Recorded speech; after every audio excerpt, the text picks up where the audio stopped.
people need to be held accountable for this, and things do really need to change. And that's the main thing for me is getting the changes in contact sport to make people safer and more aware of the risks. Winning a World Cup in the sport you love is a dream many people can't imagine. For former rugby player Steve Thompson, it's his reality, but he can't entirely remember it. One of England's stars was diagnosed with early onset dementia, tells his story in his extraordinary memoir, Unforgettable. He joins us in the studio this morning. Good morning to you, Steve. Morning. How much do you remember of the World Cup? Nothing at all.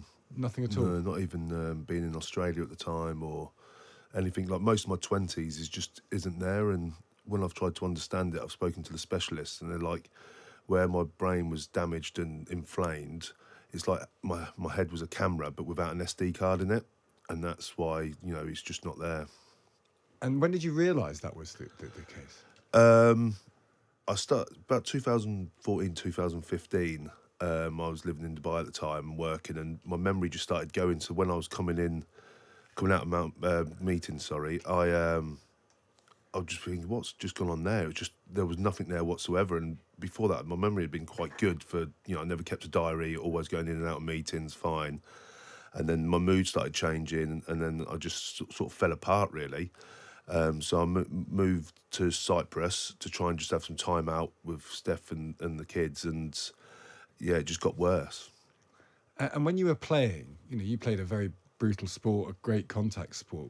Was this a worry? Was this talked about among the players? Like, oh God, head knocks, concussions. This is risky. Was that a thing that was known about? Nothing at all. If anything, they'd say the other thing. If you got knocked out, even like unconscious in training, you'd get back up after a minute or so, and suddenly just carry on training and go, oh, people say, oh, thank God it's not. You haven't pulled a hamstring, at least you can run. Yeah. And there's some pills for your headache, and just carry on. And, when they talked about concussion was you ended up in hospital, and that's how bad it was. But when they've looked at it now, there's a thing called subconcussions where you aren't actually knocked unconscious, but, you're just not, you're steady on your feet and things aren't right. And they've worked out we've probably had about 80,000 to 100,000 of them. And that's what causes the CTE in your brain. Do you feel bitter about that? Do you feel that, you were playing a sport, it was fun and you were brilliant at it, and, it must have been amazing at some levels, but do you feel bitter that no one was looking out for you? Bitter's a bit of a Angry? Yeah, but I've sort of got over that now, and the way I'm looking at it, I'm trying to help other people. So, how I've got my brain injury, I've got it. People get run over sometimes, people fall off bikes, things like that. The past is the past. At first it was, when they said about, the case and things like that, me going on that, at first I was like, well, I'm not sure. And then suddenly evidence started coming out, and you're like, yeah, people need to be held accountable for this, and things do really need to change. And that's the main thing for me is getting the changes in contact sport to make people safer and more aware of the risks. And you've got kids, I've got kids. Do you think rugby's safe for kids to play? I won't let my kids play rugby. Touch rugby, and I love going down to the junior club, and I love the people around there.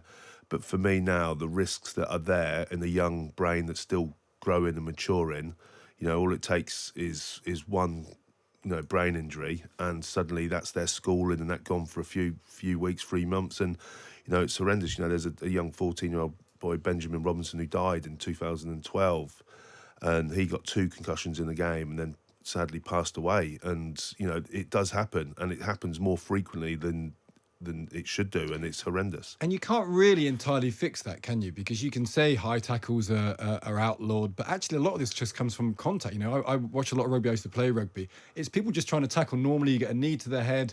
It's bad technique, but I'm not sure you can play the game entirely safely, can you? You can't. No, it's the risk to anything. People go, oh, well, you cross the road and there's cars and things like that. But, it's the amount of contact as well.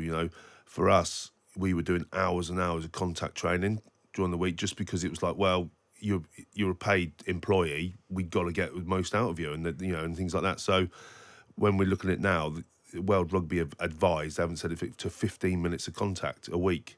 We were doing hours and hours of it. It was just ridiculous. And, they're the changes that we've really been pushing for. And, it's like I coach football now. And, my daughter plays football, and I coach her. There's no headers. Yeah. And do you know what? It's brilliant. You might have the one or two in a game that shouldn't really happen, and they're there, and you're like, but when you look at it like that, is in the week, every child, say it's 7 aside and you've got 3 substitutes, every player would be doing 30, 40 headers in practice at least, just for the sake of those maybe 2 headers in a match. Yeah. So, that's the whole thing, is just getting the numbers down. And your own future, Steve. I think when you get diagnosed with early onset dementia, how do you think? Do you allow yourself to think about the future? Do you worry about it? Do you worry about for your family? How do you cope with that? I've looked at it pint glass half full, and it's hard working now, and it's hard. But then looking at it, I'm spending a lot of time with my kids now, because getting the diagnosis, I was really high and happy because it was like, oh, there is something wrong with me, I can work with that. Whereas now, we're adjusting the day, we're adjusting what we do. I'm fit, I train still, but my brain's just not there. It just gets tired quite quickly. So then I have to have my rests, whereas before I'd fall apart because I didn't understand what was going on with me. So I get more out of my day for my kids and my wife. The way I said, I've had my life, now it's all for my kids. I've got young kids, my wife, and it's about living to make their life nice rather than them having to worry about me, really. Yeah, bless you. Well, listen, I watched your career. I'm from Leicester, so I know you play for Northampton, so I watch you playing a lot and watch you playing for England. It's an absolute tragedy that I can remember your career more than you can remember it yourself. But it's great that you're doing this, and we just wish you all the very best for you and your family, and thank you for talking about it today. No, thank you for having me on. Thank you.